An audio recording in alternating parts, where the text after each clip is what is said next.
Hello friends, welcome back to my channel and good evening. So फिलहाल आपको ये दिख रहा है how much amount can withdraw.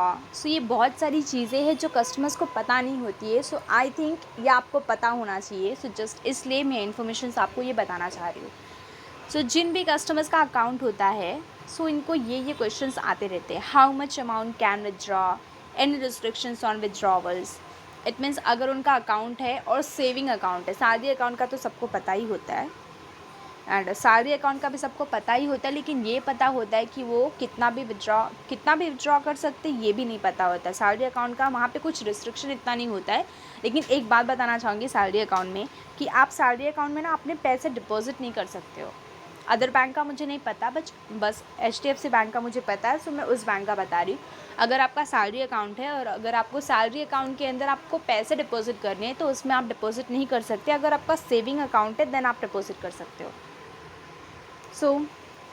बहुत ही रेयर केस में डिपॉजिट कर सकते हो आप सैलरी अकाउंट है फिर भी, लेकिन वहाँ पे ना आपको बहुत सारे क्वेश्चंस आंसर करने पड़ते हैं, रीज़न मेंशन करना पड़ता है आप सैलरी अकाउंट में क्यों डिपॉजिट कर रहे हो। ये बहुत लेंदी प्रोसेस होता है और जल्दी प्रोसेस नहीं होता, तो इसलिए अवॉइड करना बेटर होता है। अभी क्वेश्चंस पे आते हैं। फर्स्ट क्वेश्चन है how much amount can withdraw. अगर आपका सेविंग अकाउंट है या सैलरी अकाउंट है, करंट अकाउंट का मुझे एग्जैक्टली पता नहीं है, वो मैं रहने देती हूँ। आपको कितना अमाउंट आप एक दिन में विड्रॉ कर सकते हो। एक दिन में salary account, saving account HDFC bank में है, आप 50,000 एक दिन में विड्रॉ कर सकते हो। अब ये क्वेश्चन आएगा कि 50,000 विड्रॉ कर तो सकते हैं, तो 50,000 एक ही बार में टाइप करके विड्रॉ कर सकते हैं क्या? नहीं, ऐसा नहीं है। 50,000 आपको 3 बार में निकालना होगा। लाइक 20,000 एक बार, वापस 20,000 एक बार, उसके बाद 10,000। ऐसा करके आप निकालोगे तब जा कर के आपका 50,000 होगा, नहीं तो नहीं। ये हो गया। और एनी रिस्ट्रिक्शंस ऑन विड्रॉवल्स। कोई रिस्ट्रिक्शंस है विड्रॉवल्स के ऊपर? हाँ, है ना रिस्ट्रिक्शंस विड्रॉवल के ऊपर। लाइक आपने 50,000 निकाल लिया, उसके बाद आप नहीं निकाल सकते। थर्ड क्वेश्चन आते हैं, what are the charges on withdrawals of other bank. अपने बैंक से तो आपने निकाल लिया, अपने बैंक से एक दिन में आपने 3 बार 50,000 निकाल लिया, लेकिन अदर बैंक से आप पूरे महीने में अदर बैंक से ना आप 3 बार ही निकाल सकते हो। यहाँ पे क्या था कि आप अपने बैंक से 3 बार निकाल ले रहे हो एक दिन में, तो कोई चार्जेस नहीं है। लेकिन अदर बैंक से आप पूरे महीने में 3 बार निकाल सकते हो। अगर पूरे महीने में 3 बार से ज़्यादा करते, लाइक 3 बार आज निकाला, 3 बार कल निकाला, 3 बार परसों निकाला किसी और बैंक से, तो आपको चार्जेस लगते हैं। और चार्जेस कितने लगते हैं आपको यहाँ पे विड्रॉवल के अदर बैंक से? 20 रुपीज़ आपको विड्रॉवल के चार्जेस लगते हैं। और अगर आप अदर बैंक से अपना बैलेंस चेक कर रहे हो, तो फिर आपको कितने चार्जेस लगते हैं? फिर आपको 10 रुपये लगते हैं।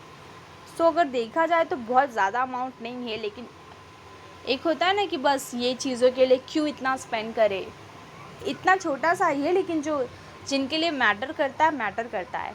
जिन किसी को भी अपने पैसे सेव करने हैं, अदर बैंक में ना जा करके अपने बैंक से ही निकाले, जिनसे उनके पैसे बच जाए। फोर्थ क्वेश्चन है, what is the charges on checking balance. इसका भी आंसर मैंने इसी में ही दे दिया है कि 10 रुपये लगता है बैलेंस चेक करने में। बाकी जो अदर बैंक से विड्रॉ करते हैं उस पर 20 चार्जेस लगते हैं। 20 चार्जेस कब लगते हैं? जब आप 3 बार से ज़्यादा निकालते हो तो।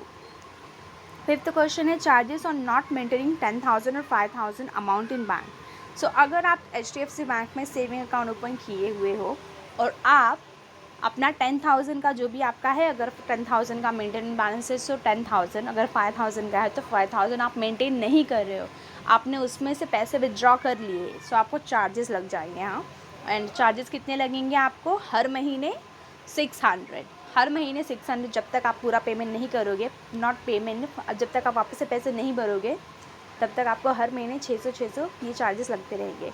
लेकिन यहाँ पे भी आपको एक रिलीफ दिया जाता है कि आपको यहाँ पे कुछ 3 दिन के अंदर अगर आप वापस से पैसे डाल देते हो ना, वापस से वो सेम अमाउंट मेंटेन हो जाता है, तो आपको कोई चार्जेस नहीं लगते। लेकिन अगर आप 3 दिन के अंदर वापस से अपना बैलेंस मेंटेन नहीं करते हो तो आपको 600 चार्जेस लग जाएंगे।